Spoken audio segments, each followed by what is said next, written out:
Para dar início à nossa programação, chamo ao palco a Márcia Irota, diretora executiva da Fundação SOS Mata Atlântica. E chamo também o Flávio Ponzoni, pesquisador do Instituto Nacional de Pesquisas Espaciais, o INPE, que apresentarão os dados inéditos sobre a Mata Atlântica no estado do Rio de Janeiro.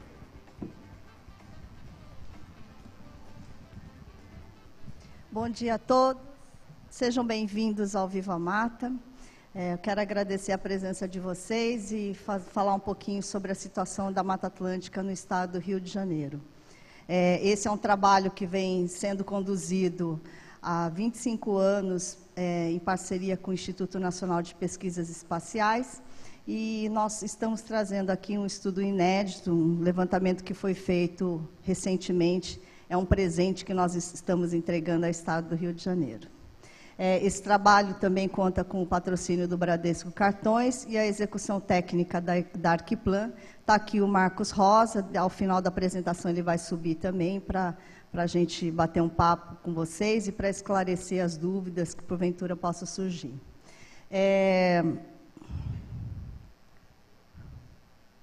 Bom, a Mata Atlântica é um bioma considerado patrimônio nacional. Ela é na Constituição Federal de 88 e desde 2006 ela tem uma legislação específica, uma lei que foi aprovada e que regula o uso e a exploração do bioma. Nós temos tudo que está em colorido é a área de Mata Atlântica, né? São 1.360.000 quilômetros quadrados e atinge áreas de 17 estados brasileiros. Esse território, a história da Mata Atlântica, a história de devastação da Mata Atlântica, a história do desenvolvimento do Brasil, né? O primeiro bioma a ser explorado pelos europeus. E, após diferentes ciclos, nós tivemos grande parte dessa área que foi suprimida para diversos assentamentos, diversos ciclos econômicos, e hoje esses limites que foram estabelecidos, né, de acordo com o mapa de vegetação do IBGE, atinge 3.200 municípios e 2.481 totalmente inseridos dentro do bioma. De acordo com os estudos que a SOS Mata Atlântica e o INPE vem desenvolvendo, nós temos 8,5% das áreas mais conservadas do bioma. São áreas acima de 100 hectares, mais ou menos, e isso é com base nos estudos que foram feitos desde 1989, quando iniciou esse levantamento. Se a gente considerar todos os fragmentos acima de 13 hectares, nós temos 12,5%, ainda é um índice muito pequeno, já que a Mata Atlântica garante os serviços ambientais, garante aí a proteção dos mananciais e todas as nascentes e o fluxo hídrico. Então, a proteção da Mata Atlântica está diretamente relacionada ao nosso bem-estar, à nossa sobrevivência, à nossa qualidade de vida. Eu vou passar para o Flávio, ele vai contar um pouquinho essa história, contar um pouquinho sobre a metodologia. Toda essa parte técnica é sob supervisão do INPE, o Instituto Nacional de Pesquisas Espaciais, e o Flávio coordena esse levantamento comigo desde 93, 94, então há anos que a gente já trabalha junto aí para produzir, para manter esses dados permanentemente atualizados para a sociedade. Obrigado. Bom, é bom não frisar muito esse tempo aí, porque senão vão descobrir a idade da gente aqui, Márcia. Bom, como a Márcia falou, então, a iniciativa de mapear esse domínio do bioma, né, Mata Atlântica, ela partiu da Fundação SOS, que nos procurou lá no final da década de 80, para que a gente fizesse, ou definisse metodologia para fazer o monitoramento desse bioma. E foi um desafio muito grande, porque vocês imaginam a extensão territorial que cobre, né? Você fala, mas é só 15% do território, mas é uma área bastante extensa, já que a gente habita um país bem extenso, né? Então, na oportunidade, quando nós fizemos o primeiro mapeamento, ele foi feito na escala 1 para 1 milhão, e ele foi concluído em 1990, onde a gente, então, concluiu, utilizando imagens de satélite, que eram materializadas nessa escala, um negócio absurdo, que a gente trabalhava com as imagens em papel, sobre uma mesa de luz, em cima dessa fotografia, vamos dizer assim, a gente fazia interpretação visual nessa mesa de luz. E na oportunidade a gente chegou à conclusão que a gente estava aí com 8,8% da Mata Atlântica, e naquela época foi um grande achado, porque se falava muito em percentuais, em quanto tinha restado, e ninguém tinha esse número, então foi a primeira vez que nós fizemos esse trabalho. Bom, aí, depois dessa oportunidade, dessa primeira experiência com aquele produto ainda bastante incipiente, a gente começou a fazer um monitoramento de 5 em 5 anos, numa escala um pouco mais confortável, 1 para 250 mil, utilizando as mesmas imagens que nós utilizávamos antes, com a mesma metodologia, mas é lógico, toda vez que você começa a desenvolver um trabalho, a ideia é sempre melhorá-lo, né? Metodologicamente, você vai tentando sempre buscar o aprimoramento desse trabalho. E que a gente vem fazendo isso ao longo desse tempo todo, né? Procurando melhorar. E na oportunidade desse monitoramento de 5 em 5 anos, a partir aí, então, da década de 90, a gente estava considerando, isso é muito importante destacar, áreas mínimas de mapeamento até 40 hectares. Então, a Márcia comentou que a gente estava considerando, na contabilidade, aqueles 100 hectares, a área mínima, se você considerar até hoje a área mínima de 100 hectares, a gente chega aí nos 7,9%, tal, né? Se a gente considera áreas acima de 3 hectares, essa área chega a 12%. E é lógico, à medida que você vai aprimorando, detalhando mais, você tende a incluir mais remanescentes que antes você não conseguia ver, né? Bom, esse trabalho que a gente fez, por exemplo, se a gente fizer, considerando esse critério anterior, mapeamento, nós passamos de 40 hectares, fomos para 25 hectares, 10 hectares e chegamos a 13 hectares, né? Se a gente considerar os fragmentos florestais aqui no Rio de Janeiro, até 100 hectares, a gente chega a uma área de 14,3% do Rio, né, do estado do Rio, território do estado do Rio, coberto por remanescentes florestais, então acima de 100 hectares. Isso é um dado importante para a gente comparar com os resultados que a gente vai mostrar daqui a pouco para vocês. Até hoje, né, nós estamos fazendo agora não mais o mapeamento fazemos com as imagens, mas a interpretação é feita em tela de computador, né? A gente trabalha na tela por 1 para 50 mil. Essa questão da escala também é importante para vocês, talvez nem todo mundo tenha familiaridade com isso. Quando a gente fala em escala 1 para 50 mil, para 250 mil, é a escala de representação cartográfica. O que é importante dizer é que tipo de imagem a gente trabalha e até onde a gente consegue extrair detalhes. Então, quando você tem uma imagem que tem, por exemplo, uma área mínima de observação ali de 30 metros, você não consegue chegar a mais que 3 hectares, numa escala 1 para 50 mil na tela. Se você tem um produto que tem uma área de observação, por exemplo, de alguns centímetros, você consegue ver mais detalhes que antes você não via. Então, na escala 1 para 50 mil é em tela de observação, né, que você consegue então chegar até os 3 hectares que eu estava comentando agora há pouco. A interpretação dessas áreas, como eu falei, nós caminhamos até os 3 hectares que nós chegamos, né? A gente inclui agora áreas que antigamente a nossa ideia era sempre incluir formações florestais ou remanescentes florestais que estavam ou em estágio primário, quer dizer, ou seja, o clímax, a floresta que nunca teria sido mexida, ou as florestas que estariam em estágio bem avançado de regeneração. Essas florestas, esses fragmentos, eles têm uma importância muito grande para a biodiversidade. Mas existe outros estágios de regeneração que são tão importantes, mas que a gente até então nunca havia incluído, né? Esse talvez seja o teor do presente que a gente está dando para o Rio de Janeiro hoje, né? Então, a legenda de mapeamento, essa que vocês estão vendo lá na tela, é importante falar que a legenda que considera até os 3 hectares, nós estamos trabalhando ali com remanescentes florestais, que a gente está chamando as florestas, né? A vegetação de restinga, que também é uma floresta de terra baixa, próximo aí ao litoral, o mangue e a área urbana. Essa é a legenda principal do Atlas.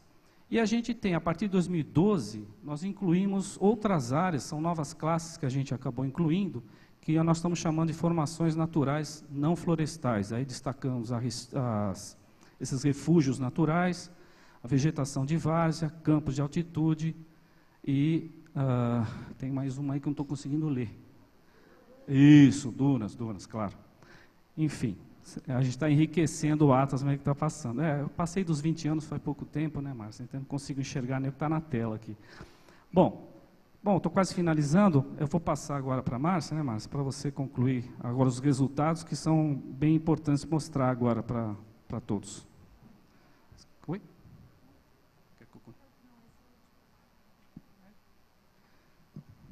Esse é o último mapa, né, com o índice de 30%. Flávio fechando aqui um pouquinho esses dados. Então, nós tivemos mais 10% dessas novas áreas que foram inseridas no levantamento. E aqui está... Desculpe. Não, ainda tem mais um. Não, tem mais um. Eu passei. É porque eu achei que... Não, tem mais um mapa. Não, tem mais um mapa aqui. Então, nessa nova edição, essa nova classe de vegetação natural, que eu acabei não escrevendo, né, a gente está incluindo áreas florestais que, na verdade, assim, na paisagem, você tem diferentes estágios sucessionais ocorrendo e a gente não consegue ver, né, na imagem que a gente tinha. Porque quando você vai observar na tela, você fica em dúvida se aquilo é realmente um remanescente florestal ou não. Então, na dúvida, é melhor não mapear. Então, com a maior resolução que a gente tem, alguns produtos agora que estão disponíveis, vamos dizer, no mercado, você consegue ver esse detalhamento. Então, você começa a incluir essas áreas, como eu estava falando. Então, tudo isso que vocês estão lendo aí, né, por exemplo, a escala para 40 mil, quando a gente vai descendo aí para refinar, a gente pode procurar no Google, que todo mundo deve ter já a oportunidade de ter visitado o Google Earth, aí você consegue ver, por exemplo, detalhes lá que a gente consegue aferir na interpretação que a gente está fazendo nas imagens Landsat. Isso permite que a gente possa incluir, então, áreas aí de até acima de 1 hectare. É isso que nós estamos descrevendo aqui. Então, só para exemplificar, né, vocês estão vendo aí na tela uma interpretação clássica, quer dizer, uma interpretação antiga, como a gente faria a interpretação antes de considerar uma resolução um pouco mais refinada. E aí, em verde, aparecem as áreas que a gente antes não incluiria, né? Que a gente não vê. Então, vou voltar. Olha, essa é a interpretação mais conservadora, onde a gente não tem certeza se a gente pode incluir ou não mais áreas.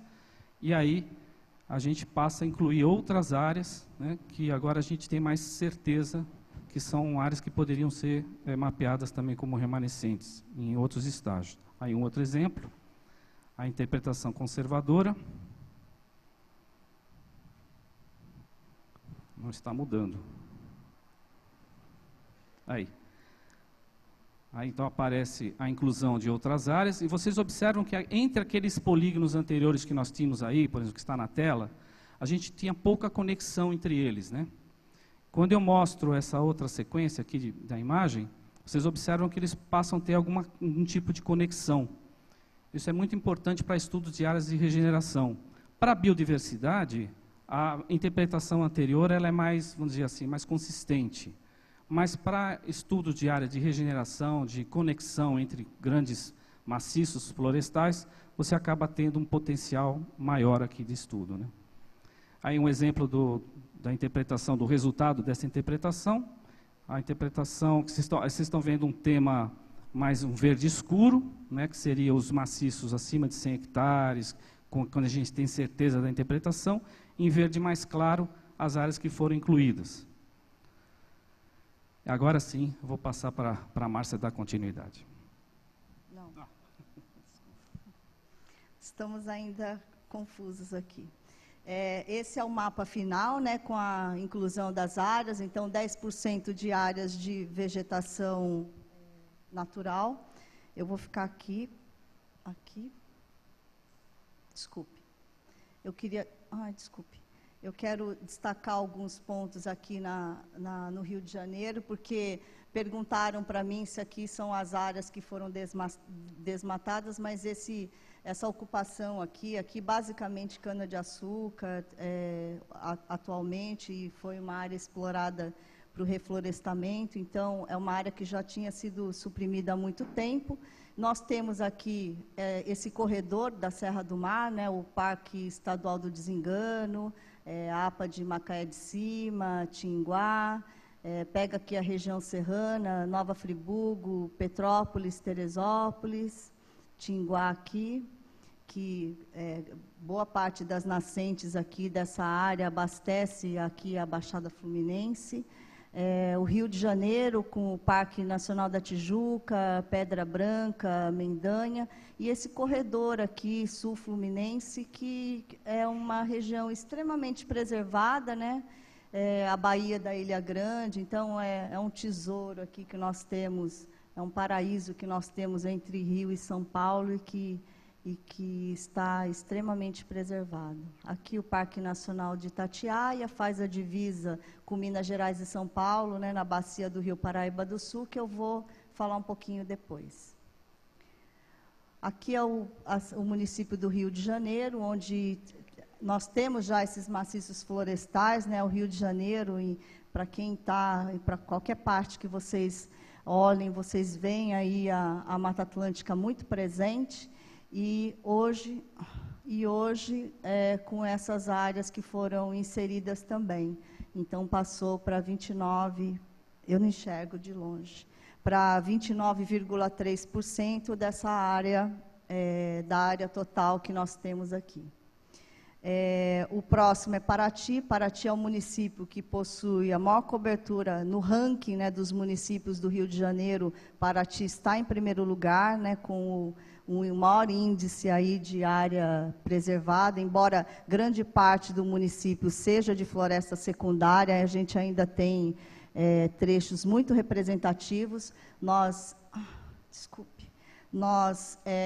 Aqui é a APA de Cairuçu, a reserva que é uma unidade federal, a reserva da Joatinga, que é uma unidade estadual e que a SOS Mata Atlântica tem um termo de cooperação com o Instituto Chico Mendes, com o INEA e com a Prefeitura para apoiar essas unidades de conservação, e desde 98 nós estamos atuando aqui. Foi o primeiro projeto no estado do Rio de Janeiro que já foi feito nesse modelo com 3 esferas, né, federal, estadual e municipal, e que é mantido até hoje.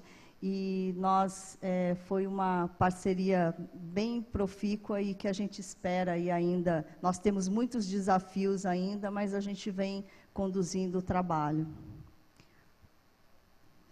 Aqui é um exemplo de Silva Jardim, eu vou destacar depois, que é um município que possui o maior número de RPPNs do Brasil. É o primeiro município que possui maior número e certamente esses dados aí também vão contribuir para que a gente possa incrementar aí os números de RPPN no estado. Varriçai, que é ali na região noroeste do estado. E falando um pouquinho de unidades de conservação, né, públicas e privadas, nós temos aqui no estado aproximadamente 450 unidades de conservação, e 40% da superfície está protegida por algum tipo, né, por alguma categoria. Do total de unidade, nós temos 20% sob administração e responsabilidade do Poder Público Federal, né, a União, por meio do Instituto Chico Mendes, que vem fazendo um trabalho aqui no estado. O INEA, que também responde aí pelas unidades estaduais, em 10%, e os municípios que também possuem aí várias unidades. Nós temos aqui o principal, a unidade, o Parque Nacional da Tijuca, que é o parque mais visitado do Brasil, né, que é um ícone aí, uma referência aí para todos nós. Nós temos aqui a área do parque. E o que é mais impressionante é que esse parque ele tem um desenho, né, são polígonos, não é uma única área, e muitas das áreas que ainda estão preservadas estão fora do limite do parque. Então, é uma responsabilidade aí para os cariocas para proteger essas áreas que ainda estão preservadas, para garantir aí a Mata Atlântica protegida. Na esfera estadual, eu quero chamar a atenção do Parque Estadual do Desengano, que eu citei ali no extremo nordeste do estado, e também o Parque Estadual dos Três Picos, que é um dos maiores parques aí da Mata Atlântica. Esse é o Parque Estadual do Desengano, que a Patrícia Figueiredo, que está aqui, prometeu que vai me levar para conhecer esse parque. Eu já sobrevoei essa região, mas eu nunca estive lá, então eu espero ainda esse ano poder conhecer essa área. Eu faço questão, porque o INEA vem fazendo um trabalho grandioso para estruturar essas unidades estaduais, então é uma forma de contribuir para um desenvolvimento regional, na medida em que a gente pode promover o turismo, né, onde o Estado, onde os municípios participam, e fazer com que as comunidades também locais possam ser beneficiadas com empreendedorismo, com negócios mais sustentáveis, alternativos, e que esse desenvolvimento aconteça aliado à conservação da Mata Atlântica. E na esfera estadual, eu quero chamar a atenção para o maior parque, o Parque Natural das Montanhas de Teresópolis, que é o maior parque municipal da Mata Atlântica. Nós temos quase 5.000 hectares de área preservada, né? Aqui estão os limites, eu não sei se vocês conseguem ver, que está em azul. E também a APA aqui da Pedra Branca pega o parque, inclui o Parque Estadual da Pedra Branca, mas a APA é uma unidade municipal. Nós temos também as reservas particulares do patrimônio natural, que são as áreas privadas. Na Mata Atlântica toda, cerca de 80% do que resta de Mata Atlântica está em mãos de particulares, então os proprietários de terra são os nossos aliados, protegendo as áreas, garantindo que a reserva legal, as áreas de preservação permanente estejam intactas, né? E, além disso, certificando parte da sua propriedade como uma RPPN. O proprietário pode certificar, aqui no Estado do Rio de Janeiro existe um mecanismo municipal, existe um mecanismo estadual, né, por meio do INEA, e também federal no ICMBio.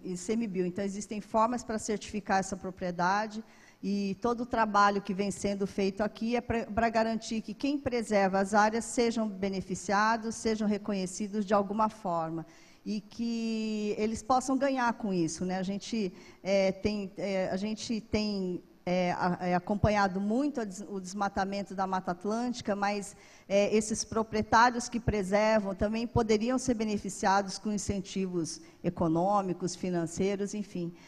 E nós temos um modelo aqui em Varre-Sai, onde proprietários de RPPN vêm recebendo uma parcela do ICMS ecológico. É um trabalho que vem sendo feito também pela Associação de Proteção Natural, que é a APN, que é uma associação de proprietários de RPPN aqui no Rio de Janeiro. Nós estamos com representantes da Confederação Nacional de RPPNs, toda a diretoria, eles estiveram aqui reunidos ontem no Viva Mata. Nós temos também a presença de vários representantes dos órgãos estaduais de meio ambiente. Ontem aconteceu o 6º encontro nacional, né, de RPPN, então existe um movimento para que a gente possa ampliar cada vez mais o número de RPPNs no Brasil e poder contar não só com o fortalecimento do Sistema Nacional de Unidade de Conservação, não só na esfera pública, mas também na esfera privada. Aqui é uma distribuição, esse mapa eu recebi do INEA, né, do Instituto Estadual do Ambiente, com a distribuição das RPPNs do Estado. Eu ouvi que são 74 RPPNs e ainda tem mais de 40 em processo de certificação, e nós esperamos aí que esse número seja incrementado e que a gente possa aí, ter muito mais RPPNs no Estado e na Mata Atlântica toda. E, por fim, aqui o mosaico de unidade de conservação.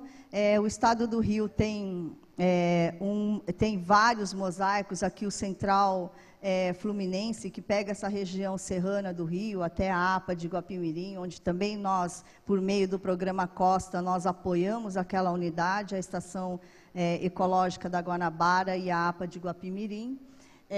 nós temos aqui o mosaico Bocaina, que pega esse trecho na divisa de São Paulo com o Rio de Janeiro, Ubatuba, Paraty, ainda a região alta e baixa. E o mosaico da Mantiqueira, que também pega um trecho aqui na divisa de São Paulo, Rio e Minas, né, onde nós temos o Parque Nacional do Itatiaia. E esse é o mosaico carioca, né, com a trilha transcarioca, uma trilha de longo percurso, que é uma ideia brilhante para fazer com que as pessoas visitem, né, a gente possam visitar e conhecer aqui as belezas dessa região. E é um mosaico totalmente inserido no município do Rio de Janeiro. São quase 40 unidades entre federal, estadual e municipais. Então, é uma outra forma de arranjo para fortalecimento, para troca de experiências, para um controle e fiscalização de forma integrada e, sobretudo, para que a gente possa fortalecer esse movimento, essas unidades de conservação, em diferentes níveis e também contando com a participação das comunidades locais, né, das empresas e de outros setores, né? Então, nós acreditamos muito nesse modelo e, de alguma forma, a gente vem contribuindo para manter aí, para fortalecer esse arranjo, porque quanto mais diálogo, troca de experiências a gente tiver, é o ganho que a gente tem para os esforços de conservação da Mata Atlântica. Nós temos ainda o Plano Municipal da Mata Atlântica, que está previsto na lei.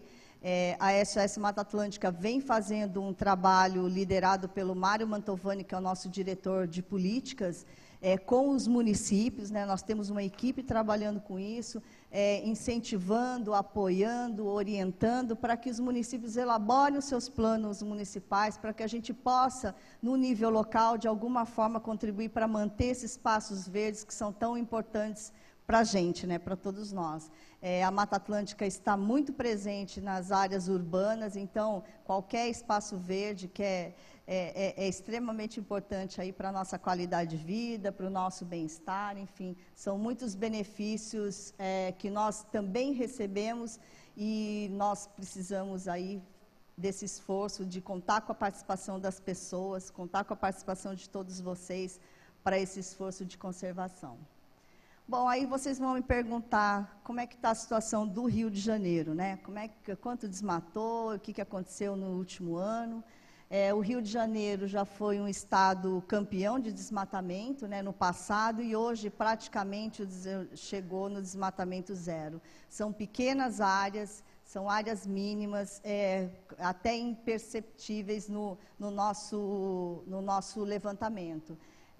Nós temos aqui os dados até o ano de 2013, a SOS Mata Atlântica e o INPE vão lançar os novos dados de desmatamento no próximo dia 27 de maio, que é o Dia Nacional da Mata Atlântica, divulgando os dados entre 2013 e 2014, quando nós saberemos aí como está a situação, qual foi o estado campeão, qual foi o município campeão de desmatamento. Então, tudo isso vai ser divulgado posteriormente. Todos esses dados, né, todos os produtos, eles estão num servidor de mapas. A gente também está preparando aí novas plataformas para disseminar, para divulgar esses dados, mas vocês podem acessar, vocês podem saber como está a Mata Atlântica da sua cidade, da sua região, naquele endereço. E nós também realizamos alguns estudos mais pontuais, principalmente com essa crise que nós estamos enfrentando na região sudeste, essa crise hídrica.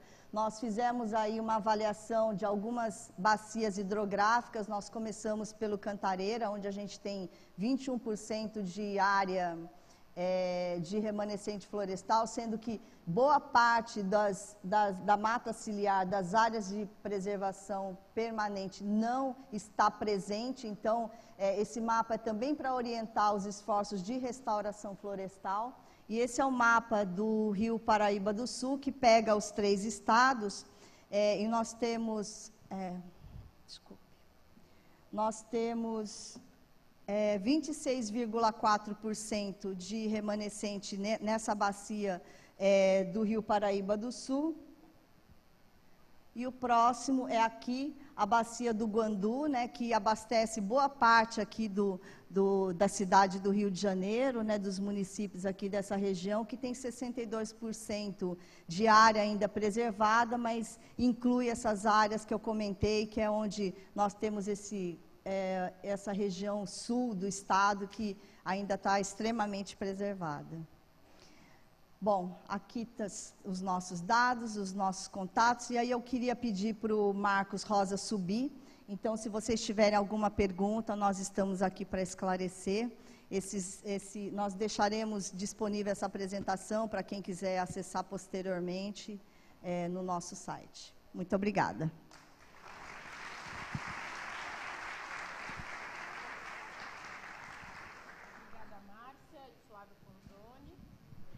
E o Marcos Rosa da coordena toda a equipe técnica que faz a execução, a interpretação das imagens, inclusive que vem fazendo todo o trabalho de campo para a aferição dos dados.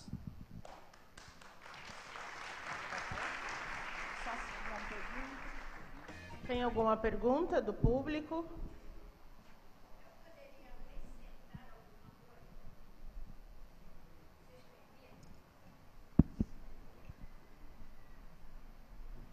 Deixar um só aqui, tá? Vocês permitem?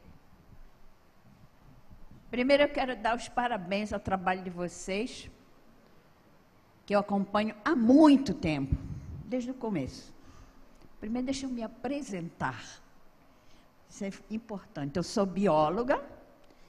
Fui eu que falei para o Caminha aqui, implantando tudo daí, ele mandou informação para o rei, né? Só para vocês terem uma ideia.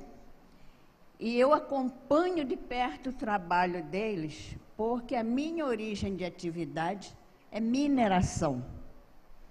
Ou seja, eu pego do zero absoluto, rocha pura, e vejo as florestas crescerem, né? E o mapeamento do INPE pelas fotografias não é só a melhora do equipamento, é uma realidade. É uma realidade vista de perto, fotografada em cima da planta.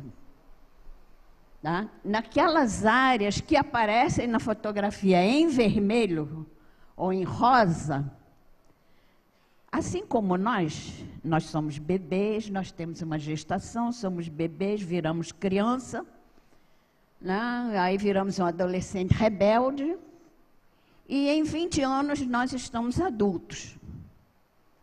As florestas acontece a mesma coisa. Naquelas imagens avermelhadas de rosa, de perto você vê no meio daquele capinzal, deve ter biólogo botânico, muitos por aqui, né? A gente vê no meio daquilo uma porção de plantinhas, no popular normalmente se chamam 11 horas, que são as portulacáceas. Depois a gente vê o grupo das convolvuláceas, que são aquelas campainhas brancas, azuis, amarelas. Eu já vi, eu tenho fotografado uma gramínea que veio para o Brasil, a braquiara, para alimentação do gado lá no século retrasado, talvez 19. Eu já vi essas convolvuláceas, que são aquelas que dão aquele estolão comprido, derrubarem o capinzal, derrubarem essas gramíneas, chamadas pragas. Mas elas são importantes para fixar o solo, fixar e enriquecer. E em cima delas é que vão nascendo as portulacáceas, convolvuláceas, pteridófitas, que são os berçários das florestas. Elas são importantíssimas. Eu quero parabenizar vocês, quero colocar vocês à disposição o Conselho Regional de Biologia, 2ª Região, Rio de Janeiro, Espírito Santo. Nós estamos lá para atender vocês, para conversar, e mais para o final do ano nós vamos ter um evento, e eu vou contactar vocês para fazemos junto, afinal estamos falando a mesma língua, né? Tá bom? Através do site. Muito obrigada a vocês, tá? Uma boa noite. Obrigada. Aliás, bom dia, né? Mais alguma pergunta?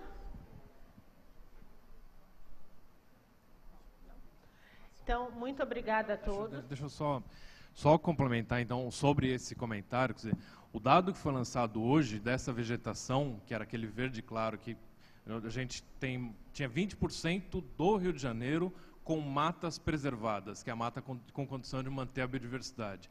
Esse dado lançado hoje, desses 10%, é exatamente essa vegetação que começou a se regenerar.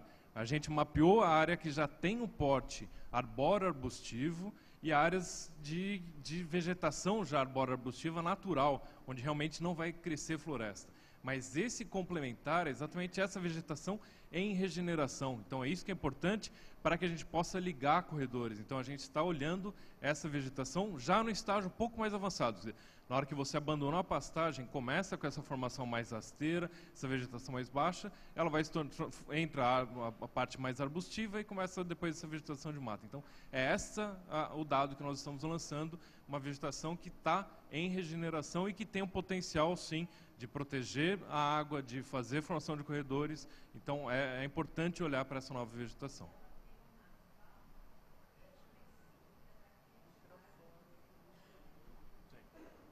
Exatamente. A biodiversidade de flora e de fauna já começa, essa área é muito mais suscetível de ter uma fauna. Exatamente, fauna é todo um encadeamento. Né? E ainda mais um dado que eu sempre trabalhei, logicamente, com geólogos, que são as duas profissões importantíssimas. E há um dado que sempre me chamou a atenção na minha geração. Como eles não sabiam classificar, eles chamavam de pasto sujo. Quando vocês virem o nome de pasto sujo, é porque ela está em regeneração. Não tem nada de sujeira lá, não tem nenhum plástico.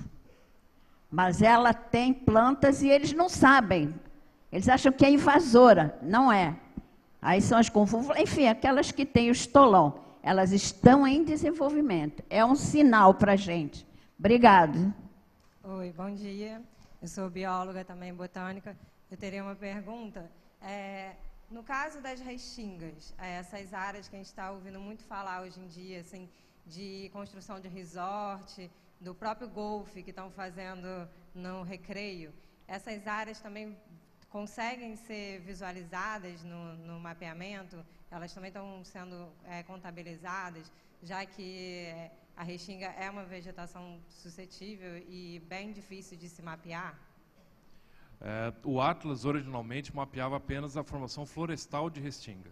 Desde 2012, nós incluímos aquela classe que é formações naturais não florestais. E lá inclui essa parte que a gente chama de dunas, que são esses cordões de restinga, que tem essa vegetação herbácea, e principalmente herbácea é a duna mesmo, a restinga.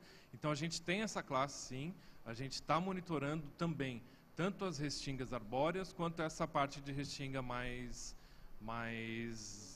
herbácea e mais arenosa, na verdade. Então a gente sempre lança esse dado de desmatamento. O ano passado, até do Rio de Janeiro, o desmatamento foi pequeno, mas foi muito na região do Porto, a região nordeste, na área de restinga, na área de mata, o desmatamento está menor. Realmente a parte de restinga está sofrendo muita pressão no Rio de Janeiro. Gente, muito obrigada, nós estamos à disposição. Depois nós vamos divulgar os nossos e-mails e contatos, e quem tiver alguma dúvida pode nos acessar. Muito obrigada pela presença de vocês e nós daremos continuidade.